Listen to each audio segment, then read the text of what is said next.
Umat Islam yang sudah ada azan, sudah dengar azan tapi tidak sholat menunda, bagaimana di hadapan Allah? Allah SWT berfirman dalam Al-Quran, A'udzu billahi minasyaitonir rajim, fawailun lil musallin alladzina hum an salatihim sahun. Kecelakaanlah, kehancuranlah, kebinasaanlah, kerugianlah bagi orang yang sholat. Loh, kok bisa orang yang sholat dapat kecelakaan? Kata Allah, alladzina hum an salatihim sahun. Mereka yang suka menunda-nunda sholat mereka. Bapak Ibu sekalian, kalau sholat, aktivitas apapun tinggalkan langsung.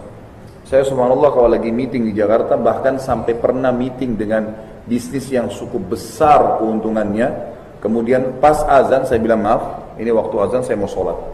Dihormatin, bahkan ada non muslim yang hadir. Bahkan saya tinggalkan.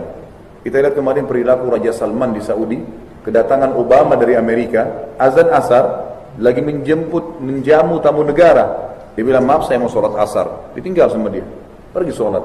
Kemudian seorang muslim di sholatnya. Dan sholat itu berapa lama sih kita kerjain, gitu kan? Absen itu. Saya tanya kalau teman-teman di sini kalau dipanggil sama atasannya, kira-kira langsung dijawab nggak? Jawab. Allah SWT panggil, hayya ala sholat, ayo sholat, hayya ala falah, menuju kepada kemenangan. Kita tunda, ngapain tunda? Gitu kan?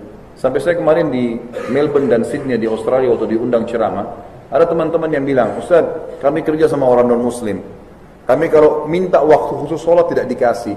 Saya tanya, Anda kalau ini masalahnya kena kerja sama orang muslim, lebih baik memang kerja sama muslim, gitu kan? Apalagi tempat yang kita leluasa bisa ibadah. Tapi pertanyaannya seperti itu. Lalu saya bilang, Anda kalau ke kamar mandi diizinkan nggak? Diizinkan.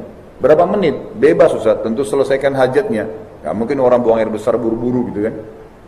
Lalu saya bilang, sama halnya, Anda nggak usah bilang pergi sholat, masuk kamar mandi, wudu, memang masjid tidak ada di sana, susah, jauh sekali, tebarin sejadah, walaupun cuma di gudang, di pinggir gang, sholat, jangan tunda. Dan itu waktunya bisa lebih pendek daripada orang kamar mandi. Maksud saya gini, dalam keadaan seperti itu pun masih bisa sholat, apalagi kalau lowong gitu. Cuma karena ada kerjaan di komputer, tinggalkan 5-10 menit saudaraku. Absen kepada Allah, diberkahi hidupnya. Dan subhanallah, setiap orang sholat di awal waktu pasti hatinya lebih plong, tenang, dan pahalanya lebih besar.